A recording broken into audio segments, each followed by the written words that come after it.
Welcome to Smile Healing Institute channel. Today our topic is Know Thyself. And our guest speaker is Dr. Sunil Chhaya. Welcome to our channel, sir. Thank you, Dr. Rashmi, for inviting me again. And it's been a real pleasure being on this channel, as I've been able to share some of my knowledge to people and helping them benefit in their lives, grow in their lives again. So today's topic is Know Thyself, and that is a wonderful topic. Yeah, over to you, Dr. Rashmi. Wonderful, sir. So what is meant by uniqueness? Uniqueness, something which is very different from everyone, something that only you possess, nobody else. It's so beautiful. Uniqueness is such a beautiful thing that, I mean, if you become aware of that, what you have in yourself, then you can create wonders in life. Not Wow. only your life, but even others' lives. So that is what is uniqueness. It's like having even the small speck of the grain on the sand isn't the same. Every grain is different in the sand in the beach if you go. Even a leaf on a tree is not the same for the same tree. It's something different. So that is what is called as uniqueness. Uh, can you please expand on it, sir? Yeah, expansion. Now, let me give you an example of that. Expansion. You are a dentist by profession. What is it that is unique in you? Now, like a dentist like you, suppose if root canals specialization is unique for you. Okay, that becomes a uniqueness. Only you, as Dr. Rashmi, knows how to do this particular root canal. Not all dentists will know how to do a root canal in a particular way. Nowadays, there are so many different techniques that have come. But you have mastered one of the techniques. So if somebody wants to get the root canal done, you need that particular technique is only you. If I talk about myself, there are many coaches and consultants across the globe. But my uniqueness, which I found out, are my customized meditations. That is the USP, what we call as unique selling proposition. How can you sell yourself in the best manner, in the most unique manner is uniqueness. How can uniqueness help us in our growth, sir? So first of all, let me ask you one question. Are you aware of what you are unique in? First step is awareness. Yeah. Okay. So that is the first step. Become aware of what you are unique. What is your specialization? Like even in your in doctors, like doing MD and all. Somebody wants to do something more on the heart. They want to do the heart. They are heart specialists. But there again, they are experts in replacing valves. Great. Yeah. Right? Somebody is expert in only doing the angioplasties. Somebody is expert in doing some other work on the heart. I'm not a doctor, so as medical doctor, rather, so I will not be able to tell you much on that. But these are the things which are common nowadays. So I am aware of that. So that is where he can say that, okay, if you have a wall problem, I am the doctor. The other guy will say, if you have some angioplasty problem, you want to do some angioplasty, put a stent or something, that just came to my mind. I can do that for you. So these are the ways. If you know a uniqueness, you can project a uniqueness to people and tell them that I'll do the best of the job. Somebody will also, who has experienced your surgeries, they will tell, okay, that particular doctor is very good in replacement of valves. This is a patient who's having a valve issue. So better it is that you go to that particular doctor. So what happens? That doctor gets references because of experience of some other patients. That is how he grows. And that is how he is able to treat the patients in the right manner. Wonderful. Yeah. So we have always seen the inhibitors in our life. Like, what are the inhibitors that causes one to work against us or people who are facing this maximum inhibitors in certain professions. Whatever be the profession, inhibitors are something which stop you from doing what you want to do. Right?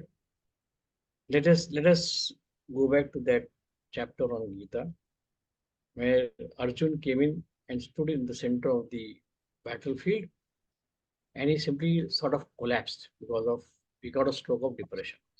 I'm talking about the in the normal language that today's people would really be able to understand. Stroke of depression.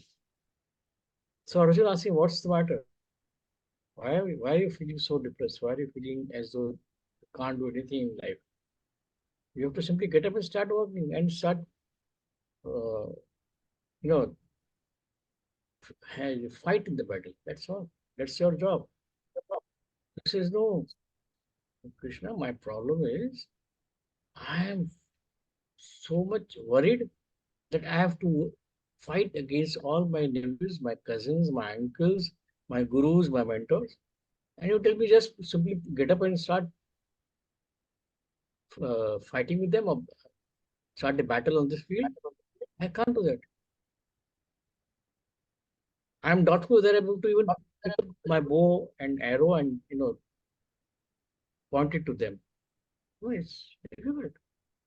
So these are the inhibitors: fear, doubt, worry, anger, frustration, depression, confusion, jealousy, resentment, so many things which man has. All these things, when you start thinking of, you become another Arjun, total place. But your uniqueness is there. What was Arjun's warrior? That is what Krishna told him. You are a good fighter, you are a warrior. Don't worry about all these things. Whatever may be the consequences, leave it to me. So you have to leave it to the universe, correct? And Yes. start fighting against them. That is what gave a little bit of courage. Was able to then stand up on the chariot. And then he again went back and stood in the position for the battle. Wow. That is how your inner self itself has to tell you that you need to break these barriers. They are all psychological barriers. Simply persist on what you are good at, what you want in your life, what you're good at. What is your want? What does Arjun's want? To fight a battle against the Kauravas. Correct? What is your battle? To get what you want. So when you know what you want, and when you persist on doing that, all your those inhibitions that are there within you will disappear, and you will go into the zone of freedom. Yeah. What does react and respond actually mean? Oh, it's nothing but becoming aware of something. React instantly.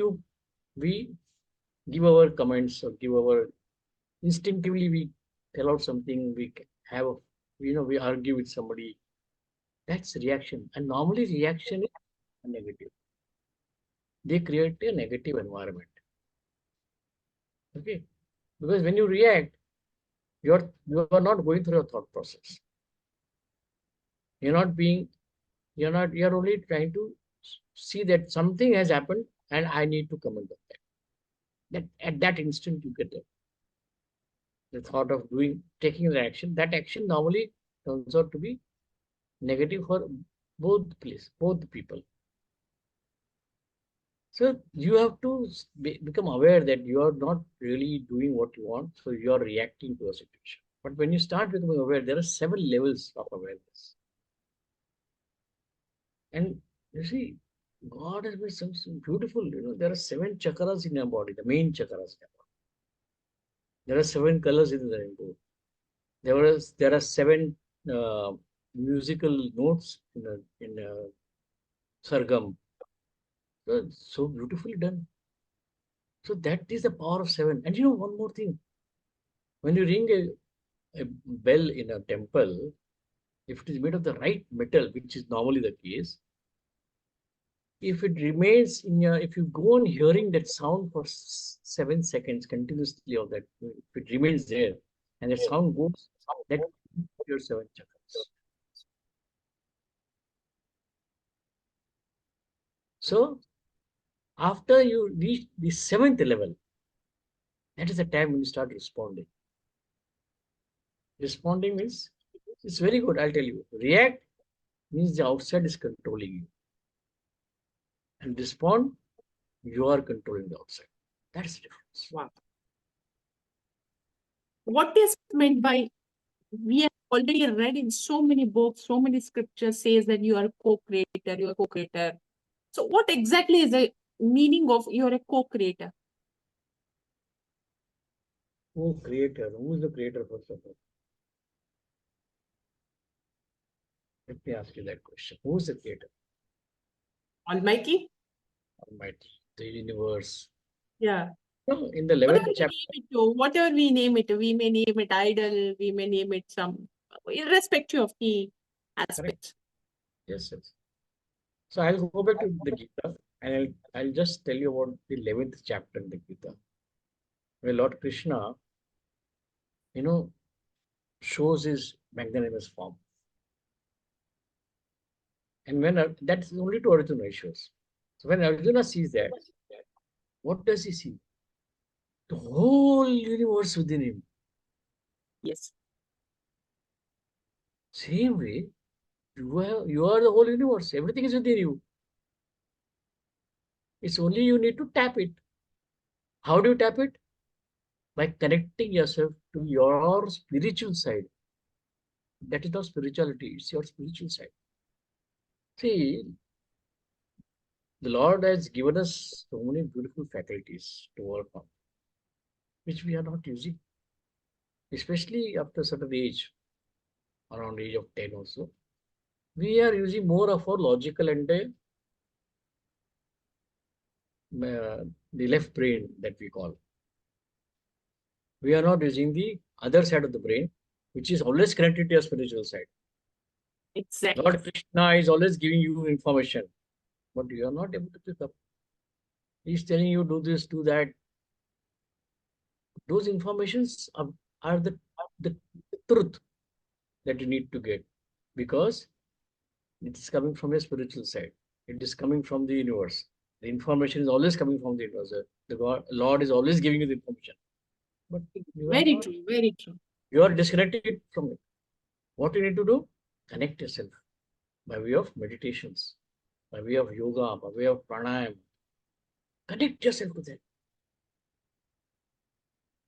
Those things are meant to connect you to your spiritual side so you can get the information that you want. And that information you need to take action to get the result that you want. Then you will say, only Arjun saw that universe in Lord Krishna's when he showed his manner in his form. No, that was something which he said that this is not just me. See, I am not a human being, he said. It is the people's perception that I'm a human being. I have come in a physical body. But every human being on this planet has got the ability, has got the whole universe within them. Why are we not in alignment with the universe? Why all other life is in alignment? Don't you see that early morning there's some woodpecker pecking on the tree, there's some cuckoo singing, the birds start chirping and they fly away to certain different destinations for whatever the reason. And in the evening by 5:30, from 5:30 to 6:30, they come back in their nest. Don't you hear that happening? Don't you see that happening? Why does it happen? And it's as it's cycle day in and day out. Even if you go into the forest or all, the lion will not know that you are there. It is not aware that you are there because it does not know that there is another life beyond The lion also does not know that he is living. He is alive. So only if he is hungry and if he is troubled, that is the only time when it starts, you know, looking out for praise. Only that is the time when you feel that you are in danger, but does not know that you are a human being. But human beings, they are misaligned because God has given them the gifts which are free. It comes as a standard equipment with the body. And because it is free, we place little value, little or no value. And we have deactivated all those beautiful gifts. The power of imagination, which is the workshop of the mind, from where everything starts. You can start seeing an image in that imagination and impress it upon your subconscious mind, and then it goes into your physical body, converts into vibrations. Those vibrations come to you as a physical reality. Correct? Yes. Thank you so much, sir, for such a wonderful information. That is, yeah, I will can thank me a little bit later, because I would like to tell you one more thing, that whatever those mental faculties are, they are the ones that become our tools for creating our own life. Yes. And that is where we become co-creators. We are helping the creator to create for us in the universe. That is what is known as co-creation. And that is how we call ourselves. We can call ourselves co-creators. Wow. Yeah. Thank you very much for such a wonderful thing.